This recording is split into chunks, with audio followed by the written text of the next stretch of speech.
It's been nearly 24 hours since Vice President Kamala Harris announced her new running mate, Tim Walz, their campaign bringing in an additional $20 million as they held their first rally in Philadelphia. Now, we've seen quite a bit of reaction to that announcement from both sides of the political aisle. Cleo Green is in our newsroom this morning with more. As Cleo, some Texans are weighing in as well. Yeah, Mark, here a whole lot of Texans. You know, this is a selection that could help Harris shore up support across the upper Midwest, a critical region in presidential politics. Now, here's a quick rundown on Tim Walz before we really get into all the reaction here in Texas. The 60-year-old governor spent 12 years in Congress serving in the Army National Guard and was a high school social studies teacher where he was also a football coach. Walz is a supporter of paid family leave and abortion rights, also sharing that his 2 children were conceived through IVF. We spoke to a former Azle ISD teacher who knows Walz personally and now leads the Minnesota Educators Union.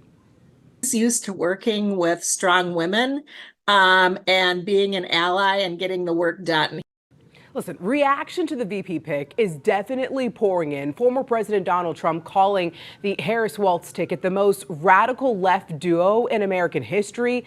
Texas Governor Greg Abbott echoing that statement, saying it is the most radical and dangerous administration. Trump's VP pick, J.D. Vance, criticized Walz, calling him a joke, also joining a list of Republicans accusing Walz of not acting fast enough to deploy the National Guard to stop violent protests in Minnesota after the death of George Floyd in 2020. At the time, Walz saying that he wanted a plan for how the troops would be used. You know, with less than 100 days to go now, the Harris-Walz ticket now goes on the road, visiting a total of 7 states this week alone. They're expected to stop in Wisconsin today. Vance is making a stop there as well before heading to North Carolina. Mark? Yeah, Cleo, we are staying on top of all the headlines as we look ahead to the November election. It's going to be here before you know it. You can find those headlines on our website at WFAA.com/politics.